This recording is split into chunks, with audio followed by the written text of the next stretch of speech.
Thank you all for coming. I'm Sarah Johnson, and I'm the Vice Chair of the Family Resources Board.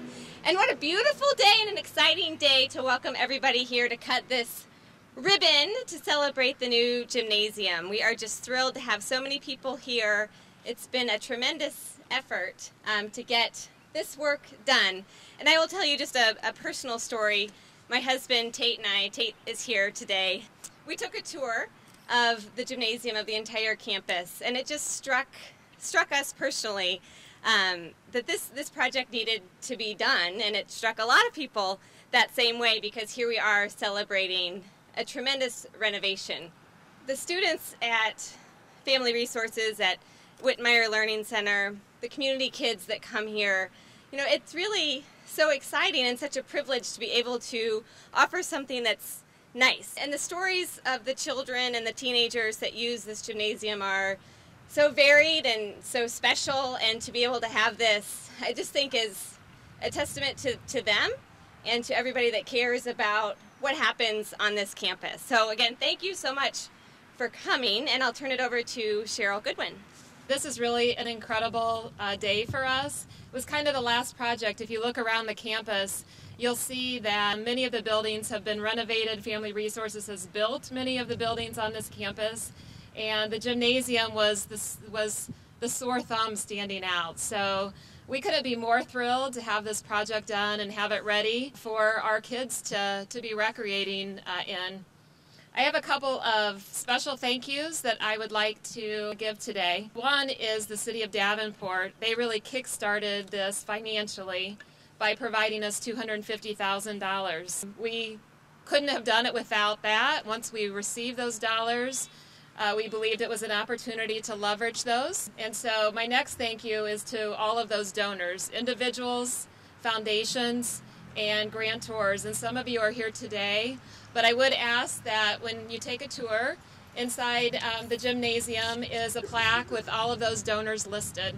Russell Construction and Perry Gear, your hands did this project, and wow, it's really fantastic, incredible. A special thanks to Carol Schaefer. Carol has volunteered his time to walk side by side with us, Family Resources, through this project as a consultant, as guidance with his expertise in construction. There's a couple of people internally that I would also like to thank. That is Scott Rowenfeld, our facilities manager. Scott was really the day-to-day link between the project and the organization. And then Rod Osowski. Rod is our development director and worked really hard to find the dollars to finish this project. I'd like to now ask Mayor Gluba to come up and say a few words. As mayor of the City of Davenport, I'm delighted to be here today with Family Resources to celebrate the restoration of yet another of Davenport's many historic structures, which is located on this very historic site. Since this improvement is on a city-owned property on lease to Family Resources, the city was pleased to provide a $250,000 starter grant from the city's sales tax revenue as an incentive for Family Resources to come up with an additional, or come up with about $852,000 more dollars to make this project a reality. They met this challenge, and I, along with the aldermen, want to say thank you, and we're very proud. And we thank the volunteers with Family Resources who went out in the community and raised this $852,000 to complete this project. Thank you, and keep up the good work.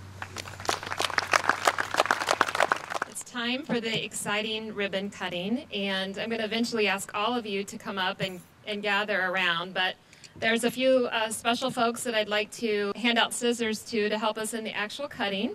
Someone who is probably more excited about this building than I am, and that is Katie Lucas, who's our physical education teacher. We have two students that are with us today, and that's Derek and Tian.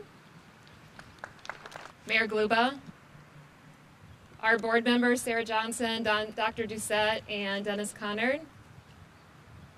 Tron Hazlett, who is the coach of our intramural teams. And we have a extra special guest here today. Her name is Marion Rose Konebeck. Marion was here as an orphan many, many years ago, We received a letter from her a couple years ago when she found out that we were renovating the gym. A letter and a check, and she talked about the memories of growing up here, specifically about learning how to swim in the swimming pool that was once in this building. So today is a special day, but it's even more special because she's here to help us cut the ribbon.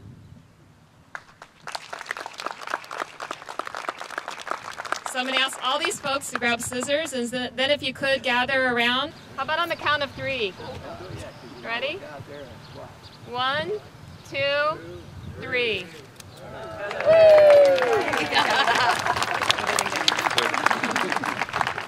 I'm Marion Rose Connebeck. I'm amazed at what they've done. I mean, it's just like a different place. I can identify the old buildings, but they've been added to so much. It's just like a whole new area. You know, it's so different from when I was a kid.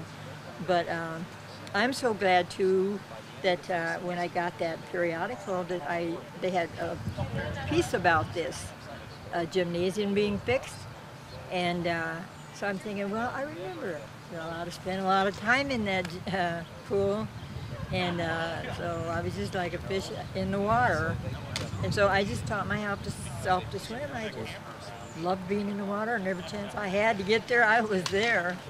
I guess I was just doing what had to be while I was here, and trying to keep out of trouble, being a kid. And we had a lot of fun in the places where we shouldn't have been, climbing trees.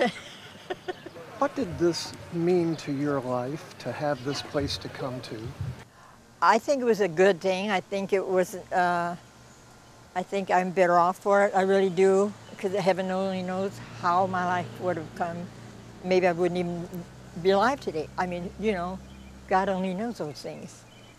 And I've done a lot of learning in the process of being a wife and a mother. I worked in a factory just to bring home grocery money, and the husband did the bigger work. So, but I didn't.